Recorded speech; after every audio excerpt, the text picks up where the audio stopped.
এখানে ইনভলভটা আসলে খুব মানে শৃঙ্খলা বজায় রেখে এই অনুষ্ঠানটা হচ্ছে, খুবই আনন্দিত। এবং আমি ভিতরে দেখে আসলাম যে আপনার ছবি আঁকতেছে, অনেক সুন্দর সুন্দর ছবি আঁকতেছে এবং ছোট ছোট বাচ্চারা আসছে। এবং এই যে স্কুল থেকে ক্রিকেট খেলার আয়োজন করা হয়েছে, খুবই ভালো লাগতেছে এবং আনন্দও লাগতেছে যে টেস্ট ক্রিকেটের আসলে যে এই 25 বছর পূর্তির যে উপলক্ষে যে অনুষ্ঠানটা, খুবই আনন্দের বিষয় আসলে। আসলে ভাইয়াদের যে টেস্ট হচ্ছে আমাদের ওরকম মানে ওরকম বড় প্রাপ্তি ওরকম কিছুই নাই আমি মনে করি। বাট আসলে আমাদের ওমেন্সদের এখনও যে আমরা ইন্টারন্যাশনাল টেস্ট খেলেছি তা কিন্তু এখনও শুরু হয়নি।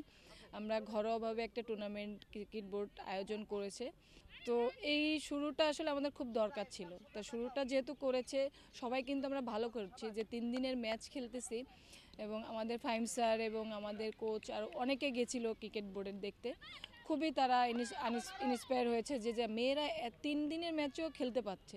এমন আছে যে একটা টিম 2 দিন ব্যাটিং করতেছে, তো এটা আসলে অনেক বড় পাওয়া। আশা করছিলাম যে আমরা টেস্টে কীরকম করব না করব আসলে ওমেন্স টিম, তো আমার দেখা মতে আমরা আসলে অনেক ভালো করছি, তো ডে বাই ডে আরও ইমপ্রুভ করবে। এবং এর পাশাপাশি আমি বলবো যে আমাদের ফ্যাসিলিটিটাও একটু বাড়ানোর জন্য, কারণ ওমেন্স টিমের আসলে ফ্যাসিলিটিটা একটু কম আমার মনে হয় আমার কাছে।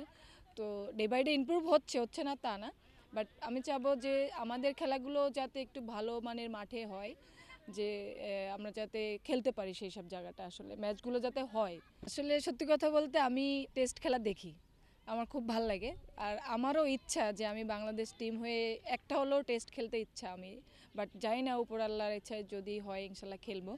বাট আমি চাই সবাই এই T20 T10 বলেন বা সিক্সের সাইডও শুরু হয়েছে, এগুলোর থেকে আসলে শেখার মতো আমি মনে করি কিছু নাই ওরকম। টেস্ট খেলা থেকে যেগুলো শেখা যায়, তো আমার মনে হয় না আর কোনো ইভেন্টে এগুলো শেখা যায়। যে আপনি বললেন T20 বা T10, এর থেকে আসলে মানুষ খালি কী শিখতেছে 6 আর 4, বাট টেস্ট খেলাটা যে কি মানে গুরুত্বপূর্ণ একটা খেলা, এটা আসলে যে না খেলছে সে বুঝবে না। তো এখান থেকে অনেক কিছু শেখার আছে। তো আমি আমার ধারণা যে সব যারা ক্রিকেট খেলে, যা ছেলে বলেন মেয়ে বলেন, সবাইকে উচিত টেস্ট ক্রিকেট থেকে কিছু শেখা, কারণ এখান থেকে শিখতে পারলে আপনি বড় জায়গায় যেতে পারবেন এবং ভালো কিছু করতে পারবেন, এটাই আমি মনে করি।